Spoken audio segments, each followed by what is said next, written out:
ভারতীয় পররাষ্ট্রমন্ত্রী জয়শঙ্কর ঢাকায় এসেছিলেন একান্তই বেগম খালেদা জিয়ার প্রতি শ্রদ্ধা জানাতে। এর সাথে দুদেশের সম্পর্কের বিষয়টি মেলানো উচিত হবে না, এ কথা বলেছেন পররাষ্ট্র উপদেষ্টা তৌহিদ হোসেন। তিনি জানান, সুব্রমানিয়াম জয়শঙ্করের সাথে আলাদা কোনো বৈঠক হয়নি। এদিকে দিল্লিতে বাংলাদেশ হাই কমিশনে শোক বার্তায় ভারতের প্রতিরক্ষা মন্ত্রী রাজনাথ সিং লিখেছেন, ঢাকা দিল্লির সম্পর্ক জোরদারে খালেদা জিয়ার অবদান সবসময় স্মরণীয় হয়ে থাকবে। বুধবার বেগম খালেদা জিয়ার অন্তিম যাত্রায় তার প্রতি শ্রদ্ধা জানাতে ঢাকায় আসেন ভারতের পররাষ্ট্রমন্ত্রী এস জয়শঙ্কর। দিল্লির সাথে ঢাকার সম্পর্ক যখন তলানিতে, ঠিক তখন সংক্ষিপ্ত সফরে বাংলাদেশে এসে তারেক রহমানের কাছে মোদির শোক বার্তা পৌঁছে দেন। পররাষ্ট্র উপদেষ্টার কাছে তাই প্রশ্ন ছিল, জয়শঙ্করের এ সফরে সম্পর্কের টানাপোড়েন কি কমলো?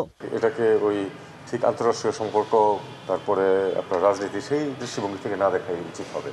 পররাষ্ট্র উপদেষ্টা একে ইতিবাচক মনোভাব হিসেবে দেখছেন, তবে দুই দেশের সম্পর্ক কেমন হবে তা সময়ই বলবে বলেন তিনি।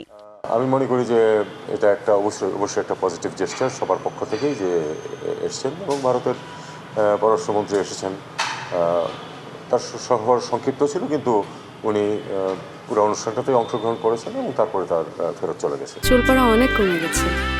থ্যাংক ইউ মা। চুলের ভিটামিন জুই মাল্টিভিটামিন কোকোনাট অয়েল। এই পর্যন্ত, এর চেয়ে বেশি কিছু এটা আমরা অর্থ খুঁজতে না যাওয়াই ভালো। তার সাথে আমার যেটুকু কথাবার্তা হয়েছে সেটাতে আসলে রাজনীতি ছিল না, একেবারে নিতান্তই এই অকেশন উপলক্ষে। এটার উত্তর আপনাদেরকে আগামীতে খুঁজতে হবে, আগামী দিনগুলিতে আপনারা দেখবেন যে কিরকম।